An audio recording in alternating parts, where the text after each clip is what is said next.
Hindi pa rin po natin alam ang katotohanan sa pagkamatay ng dalawang atleta. Wala pa pong update. Nasa preliminary investigation pa rin po ang mga kasong inirekomenda ng NBI at PNP-CIDG. At recently din po gumawa tayo ng content patungkol po kay Jay Costura kasi umaasa po tayo na makakatulong siya lalo na po sa pamilya. Last update po, naghihintay po siya sa pamilya na makontak siya para alam na magpapatulong ang pamilya. Waiting din po siya sa mag-sponsor ng ticket sa kanya at sa kanyang team para makapunta na po doon sa kanila. Ngayon po, meron pong update si Jay Costura. Ano po yun? Panoorin natin ng sabay-sabay. Sana tulay na ito sa totoong istorya. Hi sa mga Nostronatics worldwide, sa mga abangers, at saka sa mga nag-aabang talaga kay Rene. Actually, meron na po kaming communication direct. Kaya lang po, we need to do have a respect regarding po sa procedure ng case. Actually, hanggang ngayon is nag-aantay po kami kung kailan po talaga kami pupunta doon. Hindi po kasi pwedeng pangunahan namin at ng team namin at saka sa mag-i-sponsor po ng ticket papunta sa akin doon dahil po in-inform po siya mismo na ongoing pa po ang case, but we are crossing our fingers na sana po matuloy po ang reading namin kay Rene kasi willing din po kami, or especially ako, na tumulong regarding po makita sa mga cards ang tunay na pangyayari.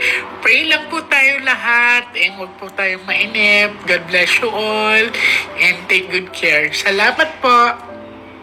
Ayun na nga po, willing po si Jay Costura na tumulong o magbigay ng tulong sa pamilya. Pero nire-respeto niya dahil nga meron na pong nakapending na kaso o recommendation from CIDG at NBI. Confirmed na din po na meron na pong mag-sponsor ng ticket sa kanila, pati na po yung titirahan nila at sa kung ano pa po ang kakailanganin nila. Talagang for finalization na lamang po para masimulan niya na po ang divine help sa family ni Rene Baterbonia. Pero magbabasa po tayo ng mga comment para malaman nyo din po ang sinasabi ng iba.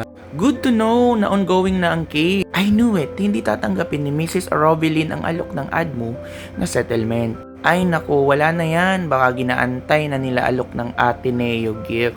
Hindi po sila makikipag-areglo. Nasabi na po yan ni Ma'am Robilin sa 40th day ni Bobet. Gusto nila makamit ang hustisya. Ma'am, marami po naghihintay sa pagpunta nyo sa Talacogon, sa family ni Rene Baterbonia. Blooming ka, madam. Pumapag-ibig si madam. Totoo naman. Make it private na lang, Miss J. Less risky. At least, may idea mga magulang na Rene. At ilalabas na lang kung palpak yung hatol. Doon na lang ilalabas ang video. Pwede naman private nyo na lang muna, tsaka closed door.